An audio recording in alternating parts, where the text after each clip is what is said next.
Welcome to Daily Overdose. Human beings can alter the course of their life.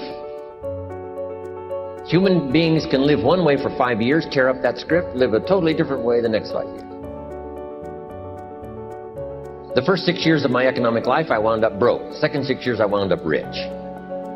Someone says, don't you have to do the second 6 years like you did the first 6 years? And jot this down. No. No, you don't have to live the second 6 years like the first 6. You can use all the information and all the advice and repairing all of your mistakes and adopting a new and refined philosophy so that the next 6 years can be totally different than the last 6.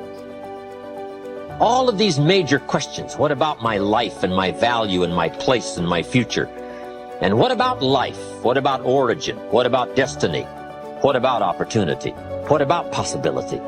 All of these major questions, to let them go casually by is to miss the treasures that your life could accumulate into in the coming months, the coming years.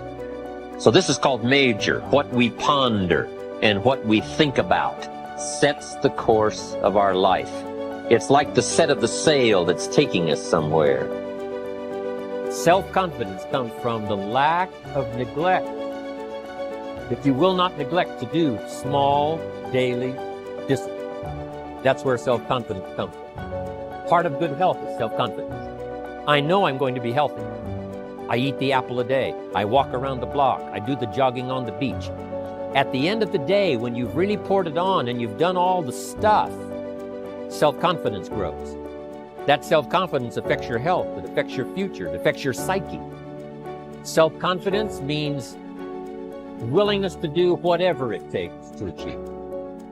Whenever you prepare correctly, taking all of the steps you're supposed to take, doing everything in your power to stay on track, whenever your preparations lead to success, achieving your goals, you reinforce the disciplines that got you there. Success leads to reinforcement of the proper discipline. If what you're doing is working, keep doing it. If what you're doing isn't working, change it. If I grow, think of what that will do for my future. Self-development earns success. Self-investment earns respect. And the only way to make a better and better and better investment in your future is to become better and stronger and wiser and more competent. And the more attractive you become, the more attractive you are. And the more attractive you are, the more you attract success. Self-development, self-investment attract success. That's powerful.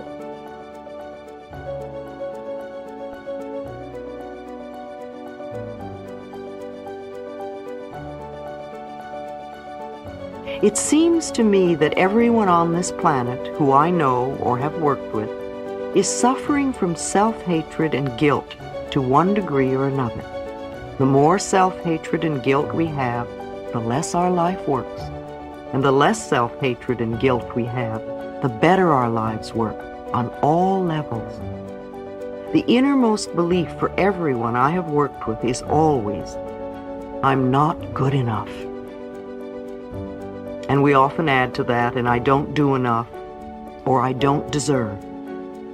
Does this sound like you, often saying or implying or feeling that you are not good enough? But for whom? And according to whose standards? If this belief is very strong in you, then how can you possibly have created a loving, joyous, prosperous, healthy life? Somehow your main subconscious belief would always be contradicting it. Somehow you would never quite get it together, or something would always be going wrong somewhere. I find that resentment, criticism, guilt, and fear cause more problems than anything else. These 4 things cause the major problems in our bodies and in our lives. These feelings come from blaming others and not taking responsibility for our own experiences. You see, if we are all responsible for everything in our lives, then there is no one to blame. Whatever is happening out there is only a mirror of our own inner thinking. I'm not condoning other people's poor behavior, but it is our beliefs that attract people who will treat us that way. If you find yourself saying, everyone always does such and such to me, criticizes me, is never there for me, uses me like a doormat, abuses me, then this is your pattern. There is some thought in you that attracts people who exhibit this behavior. When you no longer think that way, they will go elsewhere. You will no longer attract them. On the physical level, resentment long held can eat away at the body and become the disease we call cancer. Criticism, as a permanent habit, can often lead to arthritis in the body. Guilt always looks for punishment, and punishment creates pain. Fear and the tension it produces can create things like baldness, ulcers, and even sore feet. I have found that forgiving and releasing resentment will dissolve even cancer. While this may sound simplistic, I have seen and experienced it working.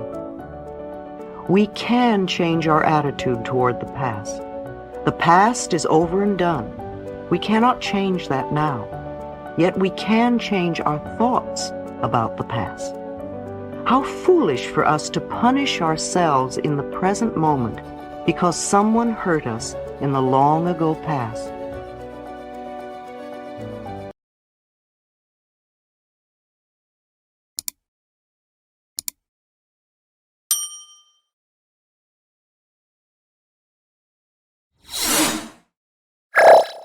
Thank you for watching our videos. Please like and subscribe to our channel so you won't miss another video.